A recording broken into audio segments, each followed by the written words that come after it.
वक्फ bill pay तो जिस दिन से ये विषय शुरू हुआ, जिस दिन से बहस चल रही है, मेरे दिल और दिमाग में बड़ा भयंकर विरोधाभास चल रहा है जी। युद्ध चल रहा है एक अंदर अंदर। मेरा दिल तो कहता है कि मैं मोदी जी की बात मान लूं, बीजेपी के मित्रों की बात मान लूं कि ये मुसलमानों के भले के लिए लेके आ रहे हैं कानून।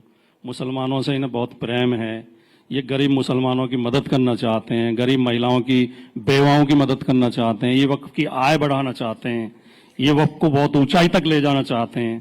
दिल मेरा ही कहता है कि मैं मान लूं, लेकिन दिमाग काम शुरू कर देता है। दिमाग कहता है ये तो वही लोग हैं जो कहते हैं सारे आतंकवादी मुसलमान होते हैं। पार्टी बदल लिया साला। ये तो कहते हैं या तो जय श्री राम बोलो नहीं पाकिस्तान चले जाओ। ये तो कहते हैं कि होली तो यहीं मनेगी, घर से मत निकलना अगर तुम रंग से डर लगता है तो। इनके तो सारे जलूस मस्जिद के सामने जाकर रुकते हैं, वहीं पर जाकर फिर भद्दे भद्दे नारे लगाते हैं। इनका तो सर्वोच्च नेता चुनाव में जाके कहता है अगर हम चुनाव हार गए तो ये आएंगे तुम्हारी भैंस छीन लेंगे, मंगलसूत्र छीन लेंगे, 4 कमरे का मकान है तो 2 ले जाएंगे। तो फिर दिमाग कहता है कि यार इनकी नीयत पर विश्वास तो नहीं किया जा सकता। क्या बोला तूने? ठीक है। अगर मुसलमानों के लिए इनके मन में दया और रहम होती तो ये कुछ और करते। ये वक्फ बोर्ड का कानून केवल वक्फ की जमीन कब्जाने के लिए लाया गया है। ठीक। जिस तरह अयोध्या में सेना की जमीन इन्होंने अपने पूंजीपति मित्रों को दे दी है, ये वक्फ की जमीनें भी दे देंगे, ये इनकी नीयत है। इसी का जहां तक सवाल है, देखिए पूरी दुनिया जानती है कि भारत एक विभिन्नताओं वाला देश है। यहाँ कोस कोस पे पानी बदला, 4 कोस पे पानी।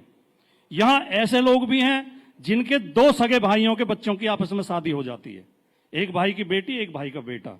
यहाँ ऐसे लोग भी रहते हैं, ऐसे समाज भी हैं जो अपने मामा के बेटी से शादी करते हैं। भाई साहब कुछ ज्यादा नहीं हो गया ये? मतलब शादी करते हैं कुछ भी। और यहाँ ऐसा समाज भी है जिसमें मैं भी आता हूं, मैं भी जिस समाज से आता हूं, मामा की बेटी से शादी करना या चाचा की बेटी से शादी करना पाप माना जाता है, अपराध माना जाता है। तो ये देश विभिन्नताओं का देश है।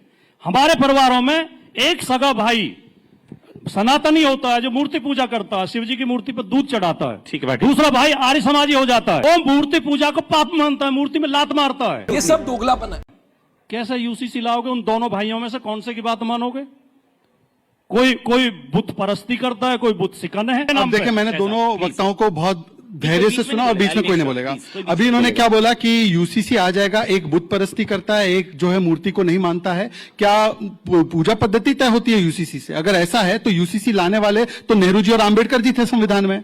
यूसीसी को पहली बार इंप्लीमेंट किया गोवा में तो कांग्रेस की सरकार थी, सुप्रीम कोर्ट ने वकालत की। यूसीसी का पूजा पद्धति से कोई लेना देना नहीं। सही पकड़े हैं। आपको अपनी बहन से शादी करनी है, कीजिए, पर हाँ, अगर आपकी बहन 15 साल से कम उम्र की होगी और आप 60 साल के होंगे तो अगर हिंदू को सजा होगी तो दूसरे वर्ग को भी होगी सजा। एक चाय बोले दीजिए। है भुटकू 2 कप चाय बनाओ कड़ा। आप सब जानबूझ के प्रयोग कर रहे हैं। गाली गलौज बीजेपी के लोगों की आदत है। बीच में नहीं बोला, शादी नहीं करता हूँ, अपनी जुबान को लगाम दीजिए आराम से। अच्छा, ये जानबूझ के इस तरह की बदतमीजी कर रहे हैं। मेरे भाई अपनी बहन से शादी आप लोग करते हैं, मैं नहीं करता। नहीं आपके लिए नहीं बोला। मैंने आपके लिए बोला नहीं। आपके लिए नहीं, ये शब्द का क्या मतलब? मैंने जनरली बोला आपको अपनी बहन से शादी करनी है। किसी को भी जानबूझ के किसी को भी भाटी जी, इनके पास मसाला होता नहीं। अच्छा ठीक है, इनके पास तर्क होता ही नहीं। रुला दिया ना बेचारी को। मतलब क्या इनके पास ज्ञान होता नहीं, तो बदतमीजी पे उतर आएंगे। हो गया भाटी जी। और फिर ये बेइज्जत नहीं, आप बोल दीजिए, आपने उनके लिए नहीं कहा, नहीं कहा।